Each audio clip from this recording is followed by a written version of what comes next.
So far in Australia, there is no Pacifica writers who've been published. I don't know many Jungan writers like where I'm from. I don't think the rest of the world often sees Australian multiculturalism. For me as an Arab Australian, for the other members of Sweatshop, very few of them can say that they are able to turn on Australian television or read an Australian book and see themselves mirrored. Growing up, my nickname was Fia Balangi, which means wanting to be white. And so for a very long time, I read literature with white people in the hopes that if I read enough white literature, I could just remove my Tonganness. You do, as a person from a minority growing up in a country like Australia, internalise all that and then spew it out with forms of self-hate. And that revealed itself in these stories that I developed when I was 12 years old. And it enacted itself literally when I would be staring at myself in the mirror and wishing that I was something else.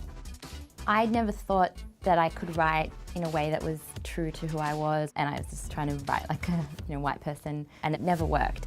And then once I started to write very honestly and truthfully, all that came into it, and therefore it was so much better.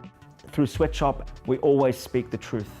We are a literacy movement for people of colour, run exclusively by people of colour. And in this way, we are an entirely self-determined initiative.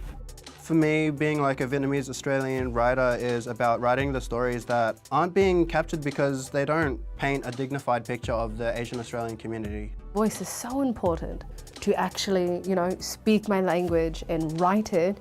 It is so empowering. Writing down, I feel now, is a way for cultural sustainability.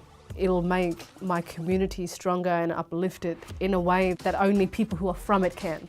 Other people who are either black or of color also got, sort of similar takeaways from my writing. And so that bit has kind of really helped with the coping process of not being, in the majority or in the norm.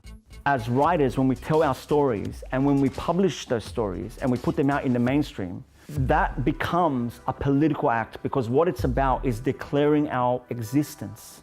For a year now, Sweatshop and SBS Life have been working together, and it's really given Sweatshop writers such a big platform and more reach in terms of who reads our writing. And I think SBS Life is doing a really good job at letting people represent themselves.